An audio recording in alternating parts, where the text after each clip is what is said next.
नमस्कार। स्वागत है आपका इंडिया गेट टीवी पर। मैं हूं अजय सेतिया।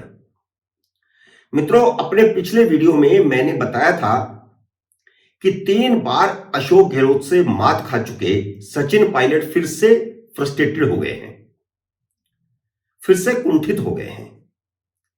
लेकिन आज अपन राजस्थान में कांग्रेस की गुटबाजी पर नहीं, भारतीय जनता पार्टी की गुटबाजी पर बात करेंगे। गहलोत जैसी अपने विरोधियों को फ्रस्ट्रेशन में डालने की महारत भारतीय जनता पार्टी में वसुंधरा राजे को भी हासिल है।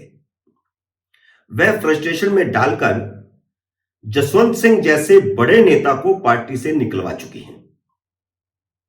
अब वह इस दुनिया में नहीं है, वह अलग बात है। लेकिन जसवंत सिंह जो विदेश मंत्री रहे, जो अटल बिहारी वाजपेयी के बहुत नजदीक हुआ करते थे, उन्हें भी पार्टी छोड़नी पड़ी।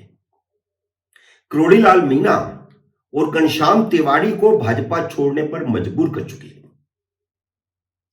वसुंधरा की हैसियत कम करने के लिए भारतीय जनता पार्टी आलाकमान ने करोड़ीलाल मीणा और घनश्याम तिवारी को पार्टी में वापस लाकर उन्हें राज्यसभा में भी भेज दिया है। लेकिन वसुंधरा की हैसियत कम नहीं हुई। वसुंधरा को किनारे लगाकर नया नेतृत्व उभारने के लिए 3 साल पहले उनके विरोधी सतीश पूनिया को प्रदेश भाजपा अध्यक्ष बनाया गया था। तब से वसुंधरा ने खुद को पार्टी की गतिविधियों से लगभग अलग कर रखा था। हालांकि वह राष्ट्रीय उपाध्यक्ष हैं, लेकिन प्रदेश की राजनीति में राजनीतिक गतिविधियों से, पार्टी की गतिविधियों से उन्होंने खुद को अलग कर रखा था। पर अब चुनाव सिर पर आते ही भाजपा के पोस्टर पर वो फिर लौट आई हैं। हालांकि भाजपा के नेता कह रहे हैं कि मोदी के चेहरे पर ही चुनाव लड़ा जाएगा, लेकिन पार्टी यह भी जानती है कि 2018 का चुनाव भी मोदी के चेहरे पर लड़ा गया था। वसुंधरा से नाराज भाजपा के एक गुट ने नारा लगवाया था, मोदी तुझसे वैर नहीं, वसुंधरा तेरी खैर नहीं। लेकिन हुआ क्या? चुनाव प्रचार के आखिरी दौर में वसुंधरा को ही आगे करना पड़ा। तभी भारतीय जनता पार्टी टक्कर में आ सकी और 77 सीटें हासिल कर सकी, जबकि उससे पहले भारतीय जनता पार्टी को 20-22 सीटें मिलती ही दिख रही थी।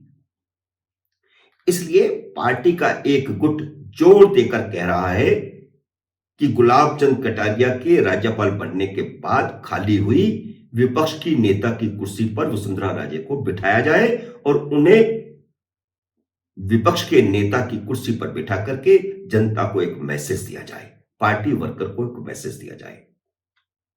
लेकिन आलाकमान दुविधा में है। अगर कांग्रेस में असमंजस की स्थिति है तो भाजपा में उससे भी ज्यादा असमंजस है। सतीश पूनिया ने पिछले 3 साल में अपने लेवल पर पार्टी को मजबूत किया है। वह एक बड़े जाट नेता के तौर पर भी उभरे हैं। इन पिछले 3 सालों में पार्टी काफी सक्रिय दिखाई दी। राजस्थान की राजनीति में जाटों की बड़ी अहमियत है।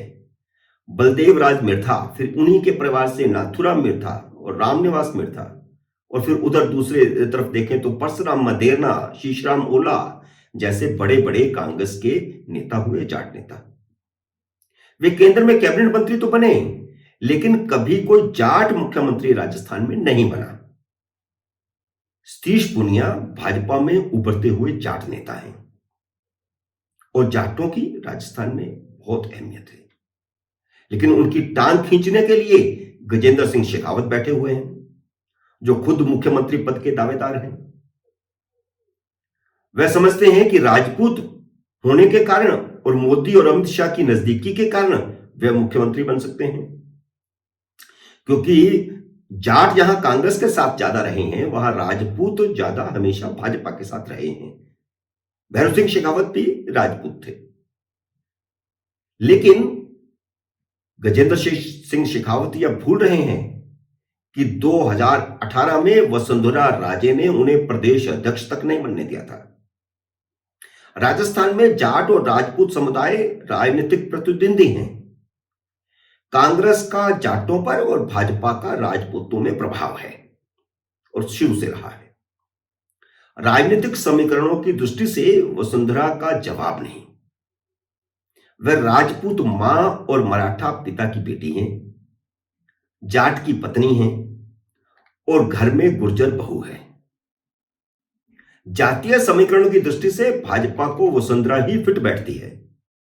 जैसे अशोक गहलोत को उनकी मर्जी के बिना कांग्रेस में किनारे नहीं किया जा सकता, वैसे ही वसुंधरा को उनकी मर्जी के बिना किनारे नहीं किया जा सकता।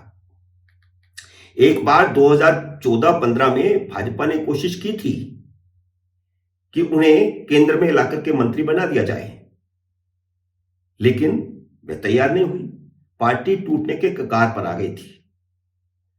भाजपा सतीश पूनिया को प्रदेश अध्यक्ष बनाए रखकर विधानसभा में पार्टी के उपनेता राजेंद्र राठौर को ही कार्यकारी विपक्ष का नेता बनाए रख सकती है और इस तरह जाट राजपूत का समीकरण बन सकता है। अगर वसुंधरा राजे को विपक्ष का नेता नहीं बनाया जाता, मान लो वो खुद ही तैयार नहीं होती, या भारतीय जनता पार्टी सामूहिक नेतृत्व के नाते चुनाव लड़ेगी और किसी को प्रोजेक्ट नहीं करेगी, और अगर वसुंधरा को विपक्ष का नेता बना दिया जाता है तो वो प्रोजेक्शन हो जाएगा, तो भारतीय जनता पार्टी ऐसा कर सकती है कि इस समय राजेंद्र राठौर उपनेता हैं, वह काम चलाऊ नेता बने रहें और सतीश पूनिया अध्यक्ष बने रहें, हालांकि उनका कार्यकाल खत्म हो गया है। तो इसी तरह जाट राजपूत का समीकरण बनाए रख सकती है। वसुंधरा राजे की ज्यादा दिलचस्पी, सुना गया है कि उनकी ज्यादा दिलचस्पी चुनाव प्रचार समिति का अध्यक्ष बनने की है। तो अगर वह अध्यक्ष बनती है तो इस नाते उनको टिकटों के बंटवारे में उनकी भूमिका ज्यादा हो जाएगी, अहम हो जाएगी, और वह वही चाहती है। वह कोई भी पद अपनी भविष्य की राजनीति को सामने रखकर ही स्वीकार करेंगी। मित्रों, उम्मीद है मेरा यह विश्लेषण आपको पसंद आया होगा। इसे लाइक करिए, शेयर कीजिए, और अगर आपने मेरे YouTube चैनल को सब्सक्राइब नहीं किया तो कृपया सब्सक्राइब कीजिए और घंटी का बटन भी दबाइए, ताकि जैसे ही मेरा नया वीडियो आए आपको सूचना आए। मेरे नए वीडियो का करिए इंतजार। तब तक नमस्कार।